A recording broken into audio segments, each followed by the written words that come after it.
ভবনে বসবে এক সময়, ওরাই তো এই দেশটা চালাবে।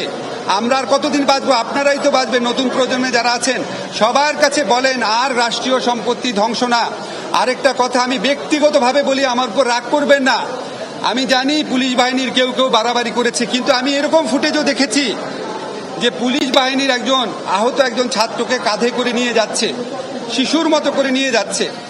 আজকে পুলিশের মধ্যে 10 জনের মধ্যে যদি একজন দোষী থাকে, 9 জনের উপর আপনাদের রাগ দেখায় না। এদের মধ্যে অনেক গরিব মানুষ আছে, অনেক ইনসাফ আছে মনে, এরকম মানুষ আছে, এই আন্দোলনের প্রতি সহানুভূতি ছিল এরকম মানুষ আছে। ওনারা আমাদের দেশের মানুষ। যারা দোষী আছে তাদেরকে অবশ্যই খুঁজে বের করা হবে, বিচার করা হবে। আজকে আমরা মহামান্য রাষ্ট্রপতি, মহামান্য আমাদের আর্মি চিফ, আমাদের নেভি চিফ, এয়ার চিফ সবার সাথে মিটিং হয়েছে। আমি মিটিংয়ের ব্যাপারে কিছু বলবো না আপনাদের, শুধু একটা জিনিস বলি, অত্যন্ত স্ট্রং ভাবে আমরা বলেছি প্রত্যেকটা হত্যাকাণ্ডের বিচার করা হবে। কেউ যদি অন্য কোনো জায়গায় পালিয়ে যেয়ে থাকে, বিচারের চেষ্টা সেটার জন্য ব্যাহত হবে না। কিন্তু আপনাদের কাছে সন্দেহের বশবর্তী, আক্রোশের বশবর্তী, প্রতিশোধের বশবর্তী হয়ে প্লিজ কেউ কারো উপর আক্রমণ করবেন না।